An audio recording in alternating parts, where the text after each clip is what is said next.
4k HP, which is actually almost as much as a tank. Obviously doesn't have very much armor, but this is kind of an interesting build, and you can see that actually I think he will get killed by this Olaf. You can see that he is taking a massive amount of damage, but he almost killed the turret. He really should have killed that turret there, and if he did not, it really wasn't worth it for him to die. His death would have only been sustained by the simple fact that if he had killed that turret, it would have been worth it. I'm actually kind of looking at my mic here. My mic is kind of cool. For those guys who do not know, I actually got my mic just a couple of days ago. This before I had this really gross headset with this really gross giant black mic that would just kind of sit next to my face, and it looked like a giant fly was slowly trying to devour my face. And here's the phone call she's in fact giving me. I'm just now receiving it, and I guess I will let it go to voicemail because that is what she wanted. But you know what? You never get what you get. Hello? I'm not supposed to answer. Oh, sorry, I didn't get your text. I got her text. Okay, call me back. Call me back later then. All right, well then do that. I won't let her do that. No, I haven't. All right, bye. Bye bye. Okay, anyways, sorry about that. We are back to the beautiful game of League of Legends, and I'm hoping you guys heard the whispers, because I definitely would never be a man enough to say them to her face. That's not mostly being a man, that is simply me respecting females. Should I pick it up again? She's calling me again. I think I'm gonna do it. Hello? Wait, what? Oh, I thought you said answer. I know she said did not answer. What? Oh, okay, this time I won't answer. I don't think I'll answer. What will happen if I answer? There will be consequences, really? There won't be any consequences. She'll just want me even more. Oh, really?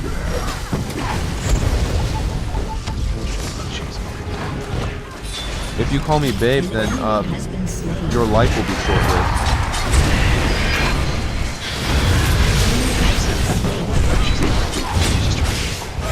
Alright, bye. Bye. I didn't say anything. No, I really didn't. Now bye. Call me back right away. Call me back right away. I seriously have to go. Come on, bye. Bye.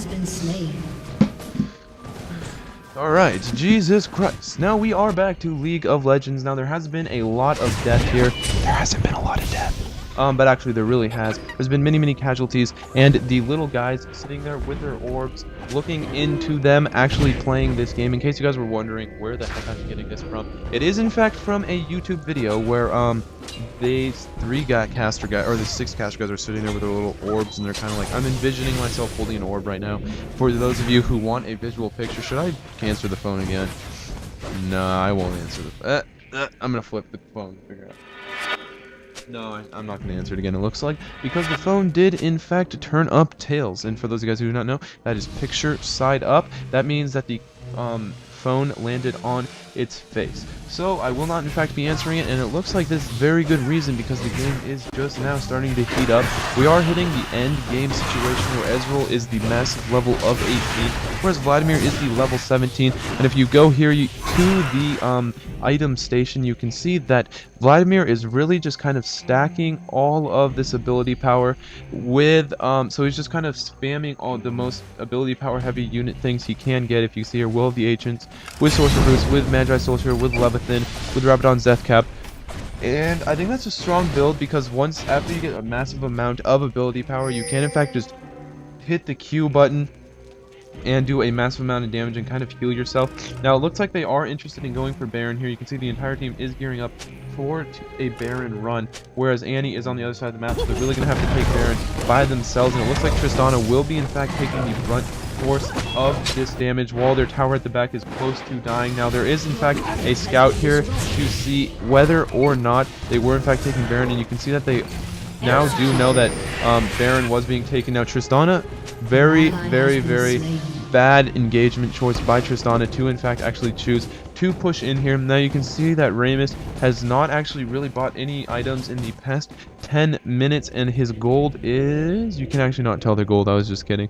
But Ramus is sitting at a measly 55 creep kills. I don't think he's gotten a creep kill in like 10 minutes. Now they're spamming this desperately because actually Baron is being taken by the other team here, and so they're going to be at a little bit of a disadvantage. Actually, Ramus may be able to come in here and skirt and steal it.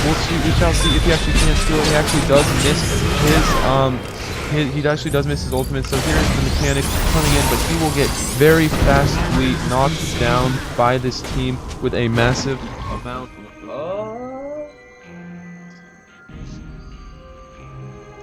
Oh, so this is a very long voicemail. She actually hasn't sent me a voicemail. She's saying, good defense, please, by Heimerdinger. Heimerdinger against a group of 5 other units with Baron is kind of a big feat to say. Now you can see Olaf is actually going to use his ghost here to chase down Heimerdinger, and now Heimerdinger, actually Olaf will, it looks like, will go down to Tristana. Tristana really needs to run back here, actually with a very, very good rocket jump, but I think that inevitably they will in fact lose this inhibitor. I think this inhibitor will go down. You can see that there it is. It does fall under its own weight with the massive brutal attacks from the red team, and now that the red team has in fact knocked down that inhibitor, they're going to just kind of retreat, lick their wounds that they actually do not have, and you can see there's actually a massive creep here, so Tristana is going to rocket jump into this and just say yum yum yum in my tummy tummy tummy, and actually Anna takes, or Anna, I guess there's really not that much of a difference, but Annie does in fact take the brunt force of that damage. Now you can see Tristana's going to be pushing in here, and we'll see. Ramus actually does kill most of the creep, and so they're going to kind of be pushing this bottom lane here, or this, yeah, the bottom lane here, and it looks like they're saying easy, ult up, careful. I don't actually know what Ramus's ultimate even is. What is Ramus's ultimate? Who knows? Who really knows or cares? But I think Ramus has had this sight ward the entire game. He kind of just needs to throw it down or just sell it or something. I mean, he hasn't really used it, but now you can see that Vladimir is in fact on his own, but he is going to be going at a half health Tristana, and it almost looks like he's like AFK, but Tristana actually misses him. Yeah, Vladimir does in fact choose to run out here, and you can see that actually he's pushing away here, and if for whatever reason the water did in fact lose its viscosity and turned into a mere puddle, and there it is again. There's just puddles. What the heck is going on? I'm just gonna, it's like viewing it at a certain angle almost. Maybe if I just fix the angle. Huh, weird. There we go.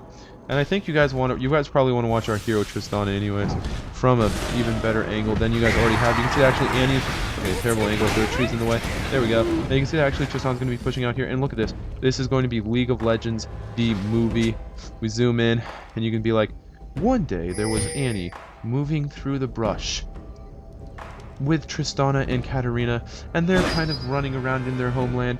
They are retreating. Tristana wanted to go fetch berries for her grandma with her Red Riding Hood cape on, and Tristana and Heimerdinger and Ramus also, that's a good idea, and on the way they caught a jolly green goblin and said, "Goblin, give us our cookies."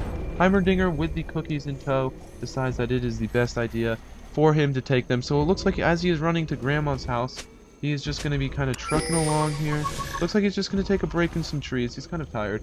Now he's going to be going, and they say, oh no, Grandma's house, here comes the big bad wolf, the super minions, and Heimerdinger's just going to be kind of having the force to kill them, and actually Katarina's saying, don't worry, I will protect you and those precious cookies that we are trying to bring to Grandma, little red Heimerdinger. And now actually they're saying, what the heck, these minions keep on coming, and actually looks like Tristana is actually going to be trying to push in here and solo the turret. She actually does take it out, so very, very good play by Tristana, our little rogue gun blader, but I think she may actually lose this at the cost of her life, depending on whether or not the red team of death actually makes true on their promise. Now you can see actually these are the true big bad wolves. The other big bad wolves were just lying, but with his cookies in tow, Heimerdinger will in fact be very, very easily warding off this any sign of attack, and he says, you know what, big bad wolf, my butt, I am just going to take all of your raspberries. You see the red buff. Red buff is in fact raspberries in my little Red Riding Hood fantasy. Now Ezreal is actually in the bush here, so I don't think Heimerdinger is going to actually blink away, but looks like instead, no, he will not. There's a full battle in tow, and it looks like actually no one is coming out, but actually two players from the red team. 3 players do in fact go down from the red team, and it looks like 4 here because Ezreal will in fact rebirth just at the cost of his life, and there he does go down. So now it is a looks like all 5 actually did die there. So now would be the time to press their advantage, and I think that they can win. Tristan is saying that I defend against no one except for the big bad wolf known as the super minion. So everyone really should be pushing, but instead they say, hey, you know what, let's have the whole freaking team recall, which there's a minute left on these guys' respawning time. That is a terrible decision, and I don't really agree with it at all. But let's get out of this Red Riding Hood fate here. Oh look, that it gets way big. Oh look, you can even make it a straight line like I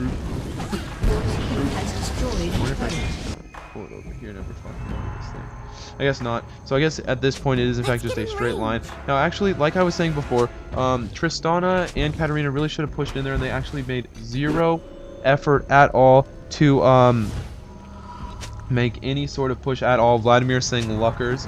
Pretty sure that in a team fight, if you absolutely crush someone, it is not luck, it is just that you simply outplayed the other person. Now you can see that Tristana actually did opt to go for a Yosumu's Ghost Blade, a Boots of Swiftness, Doran's Blade, Banshee's Veil, and the Black Cleaver. That's a very, very strong build on Tristana, and it looks like Ramus actually did opt for the Sunfire's Cape with Mercury's Treaders, with our something Hourglass, Sleight of Ward, Heart of Gold, and Cloth Armor, and it looks like Katarina is going for Amplifying Tome, Marla's Crystal Scepter, Magi's Soul Stealer, Rabadon's Death Cap, Boots of Mobility, and Hextech Gunblade, while Heimerdinger is in fact going for Archangel's Staff, Sorcerer's Boots, Warmonger's Armor, Ryla's Crystal, Rabadon's Death Cap, and Blasting Wand. Now actually it looks like Olaf here will be kind of making a small